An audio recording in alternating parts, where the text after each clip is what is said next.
السلام عليكم ورحمة الله تعالى وبركاته.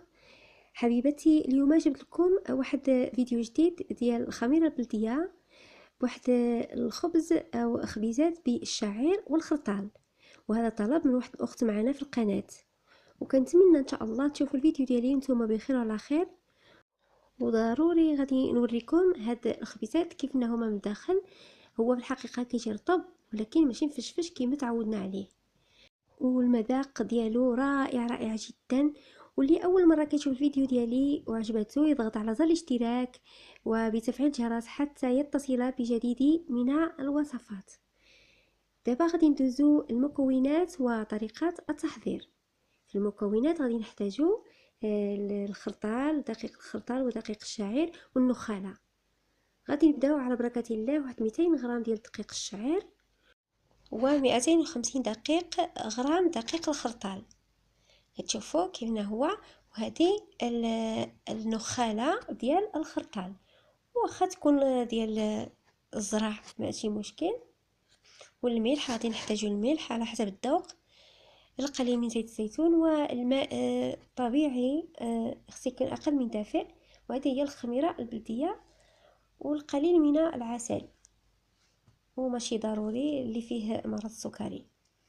دابا غادي نبداو من الخرطال. هو هذا اللي شريت الناس اللي عايشين في اسبانيا، هو هذا الخرطال اللي شريت لي فلوكون دافوان. تشوفوا تقدروا غير تطحنوهم غير بداك الدلاك، كيجي بحال حرش، او هذيك الاله اللي كطحن الكهربائيه، ونغربلوها نغربلوها بحال هذا الشكل. كيجي الدقيق هو هذاك كما كتشوفوا. القوام ديالو بحال ديال الشعير. دابا هذا الشعير صافي غربلت دقيق الشعير ودقيق الخرطال. شوفوا كيفاش ماشي بحال الدقيق اللي كنعرفوا ابيض ولا، حيت حرش وصعب شويه. هذه النخاله القليل، واحد نصف كاس عنبه ديال النخاله. هو هذا الا بغيتو تشريوه كيتباع في ليدل او فين ما بغيتو. كتشوفوا بيو بدون مواد حافظه. دابا هادشي اللي غادي نستعمل جوج الاشكال ديال الدقيق والنخاله. غادي نبدا على بركه الله. دقيق الشعير ثم دقيق الخرطال و النخاله. كتعرفوا بلي دقيق الخرطال ما كاينش، ما موجودش، خصكم تشريو وطحنوه بحال اللي طحنتو. وهذه هي الخميره البلديه.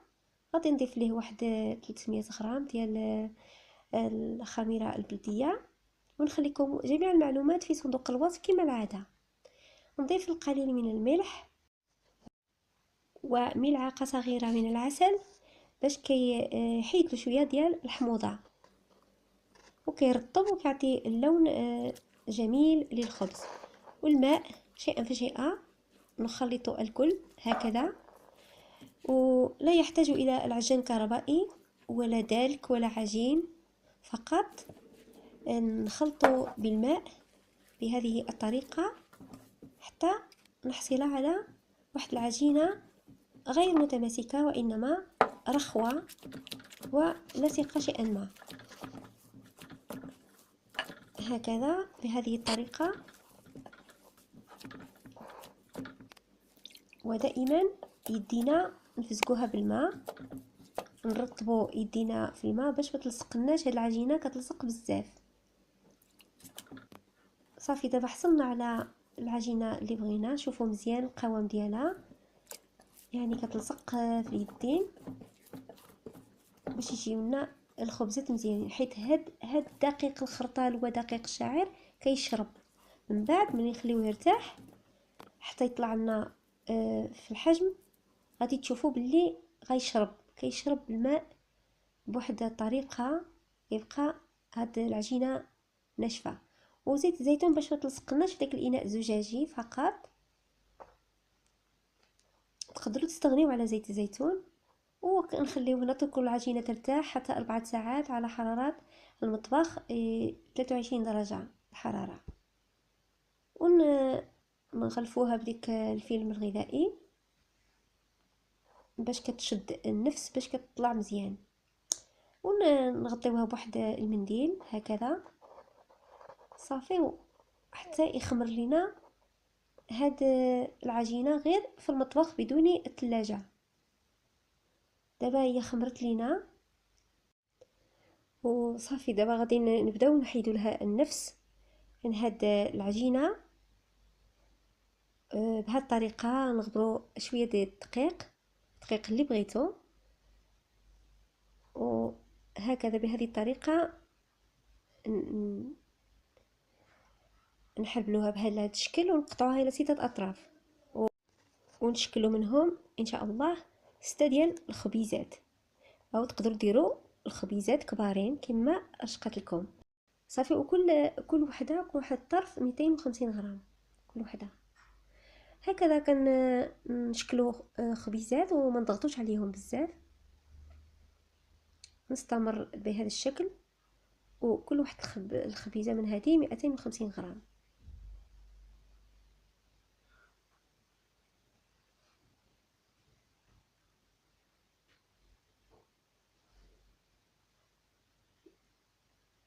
صافي كما كتشوفوا هذا هو السمك. ودابا غادي ندوزهم في الخرطال، كيقولوا الخرطال او الشوفان. والخبيزات ما خصهمش يكونوا فيهم الدقيق بزاف، خصهم يكونوا بحال هذا الشكل باش تلصق فيهم هذيك الخرطال. والخرطال ما طحنطوش، هذه غير بحال وريقات لي فلوكون دافوان بالفرنسيه. صافي غادي نفرش شويه ديال الخرطال عاوتاني فوق ديك المنديل، نشكل خبيزات دوائر ونخليهم يخمروا. عندهم ساعه حتى ساعه ونصف او اقل. ما تخليهمش حتى يخمروا بزاف حتى يرشقوا، ما خصهمش حتى يترشقوا، ترتاح ساعه ونصف او اكثر هكذا. وغادي نغطيهم بديك المنديل واحد البلاستيك ايضا باش كيتبقى القشره ديالهم رطبه. ودابا الفرن ساخن على درجه 250 درجه، والمقلاة او الطنجره هذه اللي اختاريتها انا نطيب فيها هي هذيك. دابا اولا خصها تسخن بالحراره من تحت ومن فوق، وغادي نبدا نطيب هكذا بهذه الطريقه. الوجه ديالهم الفوقاني ديما كيبقى الفوق. شوف دابا كيفاش هي خمروا مزيان وترشقوا واحد شويه، ولكن ما تخليهمش حتى يترشقوا باش ملي يطيبوا ما يبقاوش مدقسين، باش يبقاو لكم رطبين. صافي شفتوا الطريقه كيفاش هزيتها بيدي ونحطها في المقلاة. دابا سخونه بزاف. علاش سخنتها؟ باش دغيا كيطلع ديك الخبز باش كيجي منفخ وطالع، يعني يجي لكم رطاب. ما ديروش في المقلاة بارده غادي تبسط لكم ويجي لكم مدقس. صافي غادي نتكوهم هكذا باش كيتنفس هذا الخبز الشعير او بلاش. وندير ديك الغطاء الزجاجي باش غادي نديرو في الفرن يطيب غير 10 دقائق على درجة 250 درجة الحرارة. 10 دقائق بدرجة الحرارة مرتفعة كيكون عنده واحد اللوين ذهبي خفيف. تقدروا تخليوه بحال غير هيداك راه طاب مزيان. ولا بغيتو تحمروا نديروا له الغطاء ديالو وندخلوه للفرن وياخذ هذاك اللون الذهبي، ولكن غتجي له القشره ديالو شويه غليظه. وشوف على حسب اللي بغيتو نتوما، ولا تحمروه واحد قليل جدا بدون غطاء. ولا ما تكونش غطاء زجاجي، غير شي صينيه ديال الفرن. صافي هذا الخبز هو هذا اللي حصلنا عليه. كيشبه الخبز ديال الباديه، واحد الرائحه طيبه اللي كتطلع منه شهوه منها، ورطيطب ومزيان، واحد الفطور به صحي.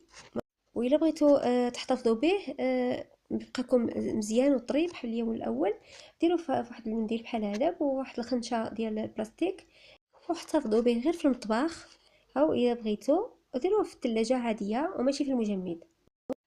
صافي حبيبتي، ما تبخلوش عليا باللايكات ديالكم والتعليقات اللي كتخليوني كنقراهم كاملين وكيعجبوني بزاف كيشجعوني باش نزيد الى الامام. حتى انا كنتوحشكم بزاف ما كتصوروش وما تسمحوش فيا غير ظروف صحيه وصافي اللي كتخليني كنتاخر عليكم. وما تنسوش تبارطاجيو الفيديوهات ديالي عبر مواقعكم الاجتماعيه مع اصدقائكم واحبتكم في الجروبات ديالكم في الواتساب.